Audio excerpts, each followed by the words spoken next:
My name's Jeff, and I have a franchise in Southampton and also one in Christchurch. I started a franchise. I was in my previous vocation. I was a milkman, and I was becoming very disillusioned with how Dairy Crest, the company that I worked for, were heading. They were totally disregarding the sort of elderly customers which had been their bread and butter for years and years and years. And they didn't want to know them if they didn't have a computer. I really didn't like the way they were treating them, so I was looking for something that would suit my skill set. I do get on very well with sort of the elderly generation, always had a lot of time for them, and coming across Ableworld was a blessing because it really fits my skill set. And I started the franchise together with I had two partners. They were both sort of more engineering qualified and mechanical qualified, which is great for the stereo side of the business. And I sort of concentrated on the shop, and we've just gone from strength to strength.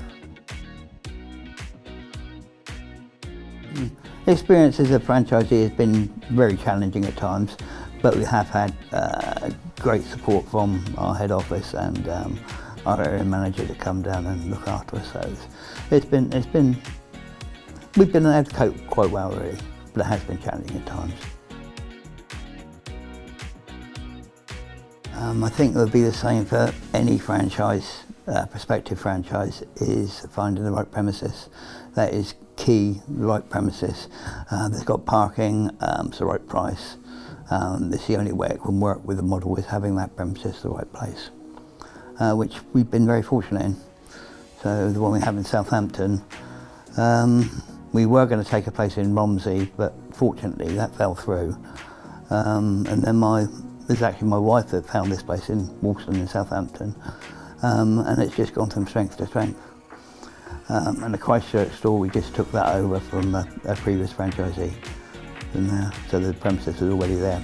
Not the best location, but there's prospects there because there's a huge development going opposite, which should hopefully be done in the next couple of years. About 500 retirement flats and things like that, which will be right on the doorstep. So fingers crossed, that's going to be good for the future. Head office has been great. You know, we have a sort of like a regional manager and area manager. They pop down sort of once every sort of couple of months. There's always somebody on the other end of the phone if we've got any issues. And we're in direct contact with the directors of Ableworld as well, so there's no sort of jumping through hoops to try and get to speak to anybody of authority, if you like. Yeah. I mean, speaking to the directors of Ableworld is just a mobile phone call away, you know. So and that's any time. Neil won't phone me, so I keep phoning him when he's on holiday. Mind you, he's always on holiday.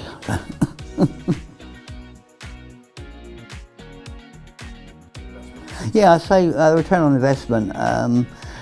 Really, we got off to a pretty good start. I say within the first couple of years, we got return on investment that we put into it. So yeah, and I say it's just gone from strength to strength.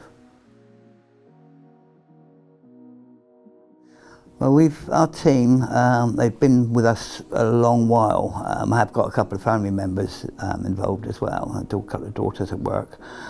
And they're loyal, they've been there a while, and having that loyalty of staff, it just naturally, the growth is natural.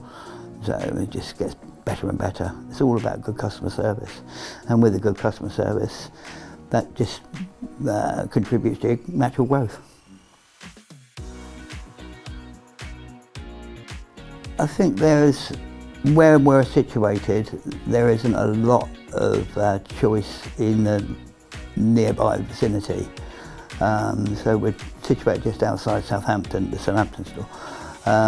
And with Christchurch as well, there's nothing local, so just with a bit more sort of local marketing, it's going to benefit the community anyway, because they've got nowhere else to go. Everywhere else is a bus ride away or quite, I suppose the nearest competitor is around about sort of 4 or 5 miles away in both places. I think with I can't really pick out one memorable experience, basically because it's a daily occurrence. We are changing people's lives. I see it, day in, day out. Just it's a case of someone couldn't get up to their bathroom upstairs, so we put a stair lift in. Someone couldn't get to the local shop, so they bought a scooter. We change people's lives on a daily basis, and it's rewarding. And it's rewarding. So. You've got to be prepared for, when you first started, you've got to be prepared for a lot of hard work. I think that goes with any business. Long hours to start with, and obviously with the stairlift side of the business, you've got to be prepared to have the engineers that are prepared to go on call, work weekends, that kind of thing. And again, it's finding that right premises. That is so key. Right premises at the right price. If you got that, you won't fail. You shouldn't fail.